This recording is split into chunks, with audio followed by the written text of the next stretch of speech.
Hi everyone, this is Mix from PH, and today we have a detailed review on the Xtep JLIN2.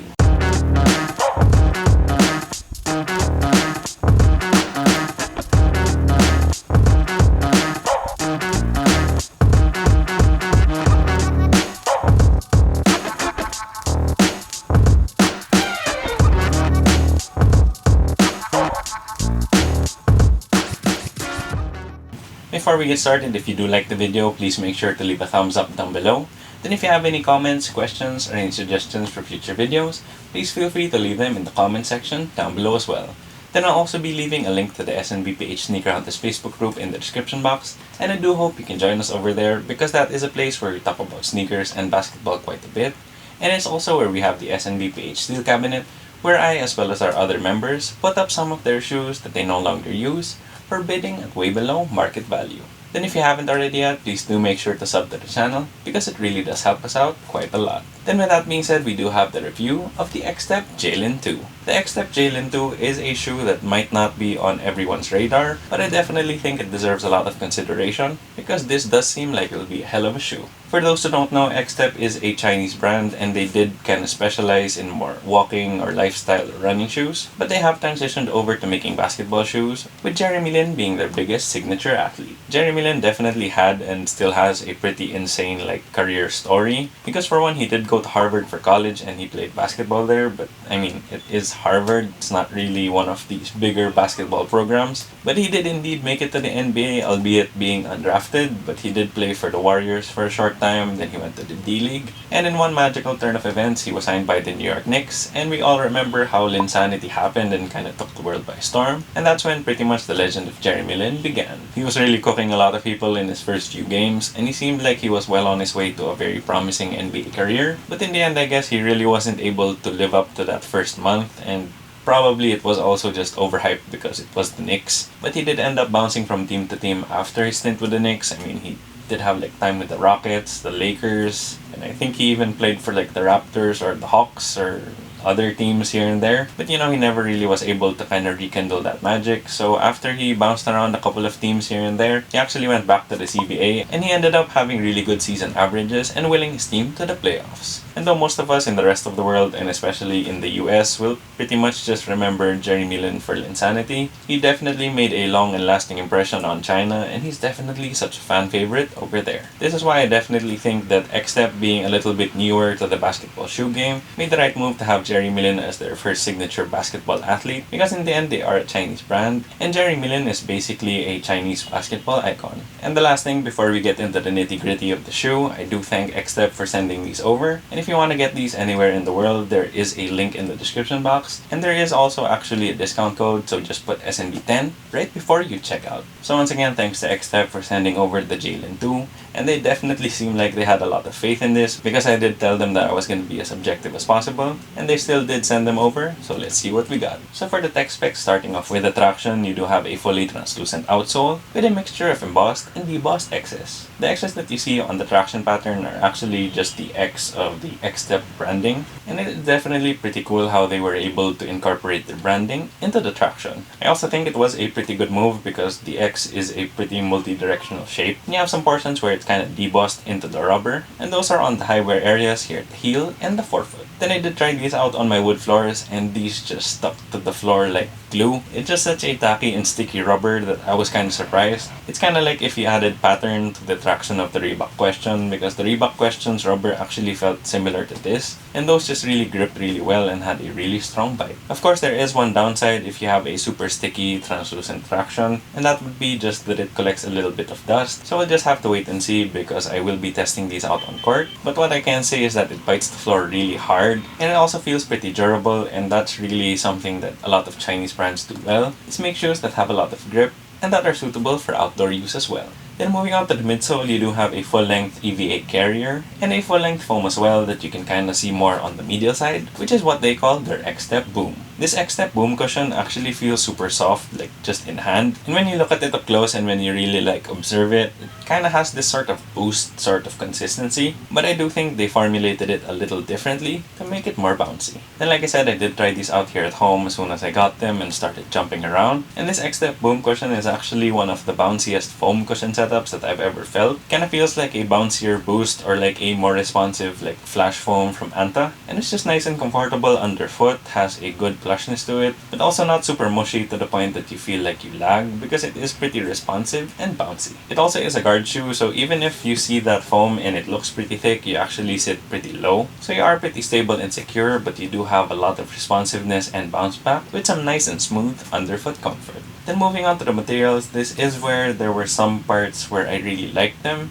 and there were some parts that I would have tweaked or would have changed, just like with the overall amount of fuse on the shoe. I know that this fuse does aid in the durability, so I think I would have kept the ones here at the toe as well as here on the eyelets, but I think for the other parts of the shoe with that fuse, I think they could have done without it. Or if you were to keep all that fuse, I think the least they could have done was to make it a little thinner, because it does feel a little bit thicker than most of the shoes we have on the market today. Then you have this strange material as well on the top here at the toe, as well as here on the midfoot and the top of the heel, and it does seem like a sort of ripstop material, so it's super thin, it's see-through, it does move well with your foot and is pretty strong, but I personally just wish they could have put more of a premium touch or something that feels a little softer. Then for the parts that I really like about the material, you have some ankle pillows and it's really nice and padded here at the back. You also have a nice and padded tongue that's actually mesh on top and a neoprene underlayer with some cutouts for ventilation. You also have really nice round laces, and they also do come with an extra pair of flat laces, so that's definitely a nice touch, and both of the laces feel pretty nice, so I do like that additional attention to detail. Then moving on to fit and sizing, this was a bit confusing because they emailed me, they asked me what my size was in my Nikes, and I said I'm a usual size 10. They also asked me my Euro size, I said 44. That's pretty much standard all across the board. And then I got my package and I checked the shoe, and it says a US 8.5 and a Euro 43. And I was just like, that does not look right, but the shoe also looked like it would fit me. So I tried it out and it fit me perfectly, so that's definitely strange. So what I would definitely recommend is that if you have a normal width foot or a narrow foot, go 1.5 sizes down from your usual size in your Nikes or your Adidas shoes. And if you have a wide foot, I would recommend going down half a size to a full size. And I mean, that just is pretty confusing because you kind of have just your universal size for most things. I mean, Adidas does screw up the sizing sometimes, but I don't think I've ever had to go down 1.5 sizes.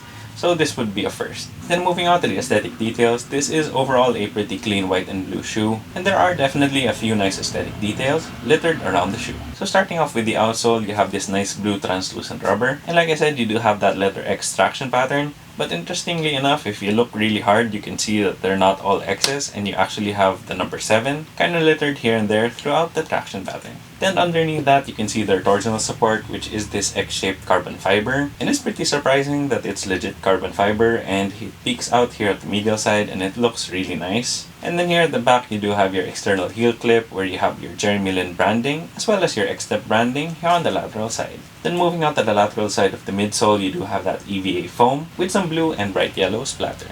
You also have your rubbery plastic lockdown wing, and it actually has this sort of blue to very light blue gradient, and it is translucent as well. Then moving on to the upper, it pretty much is all white, but here on the fuse portions, you do have that JLIN logo kind of printed on multiple times, and the cool thing is that it's actually reflective. You also have your Lin signature here on the medial side of the forefoot, and here on the tongue, you do have Lin at the top of the tongue, the Lin logo underneath that, the number 2 in Roman numerals here at the middle of the tongue, the number 7 in yellow underneath that, and Xtep branding here at the base of the tongue. Then for the last aesthetic detail, you do have the Lin logo here on the lateral side of the midfoot, and it's sort of printed on with some dots on that ripstop material. Then for the overall aesthetics, I think this colorway in particular looks really clean.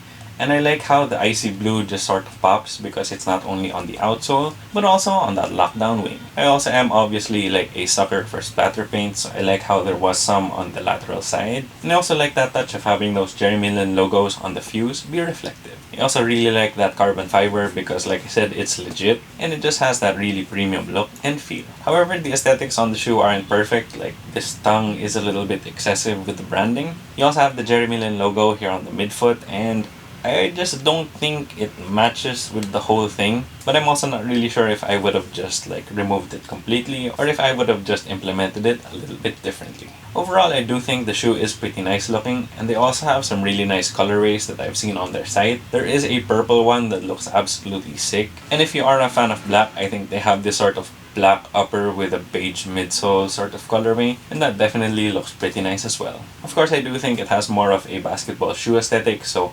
definitely a killer look on the court. But for off the court, I'm not really sure if I would, but I think it's doable, especially if you have like this colorway or the purple colorway that I mentioned a while ago. Then moving on to the price, the Xtep JLIN2 retails for $140 US, which does convert to slightly over 7,000 pesos here in the Philippines. I know a lot of you who don't regularly like buy Chinese shoes may think that's expensive because it's around the price of certain Nikes, Adidas shoes, and Under Armour shoes. But for what you get, I think it's pretty comparable and maybe even better than a lot of the shoes in its price range, because you do have that super duper grippy traction, that nice and surprisingly bouncy Xtep boom cushion, an upper that could be a little bit more premium but is comfy, durable, and supportive, an overall aesthetic that is pretty solid in my opinion, especially with the colorways they're coming out with, and a fit that is really good once you figure out the sizing. Plus, like I said, if you do click the link in the description box and apply the code SNB10, you actually get 10% off your order. And good news for those in the Philippines as well, because these are shipping from Hong Kong. It actually ships here for free. So there you have it guys, that was my detailed review on the Xtep JLIN2. Once again, if you do like the video, please make sure to leave a thumbs up down below. Then if you haven't already yet, please do make sure to subscribe to the channel and click that bell icon for notifications. And as always, whether you're looking for that retail W or if you're trying to give other brands a chance, just keep on hunting.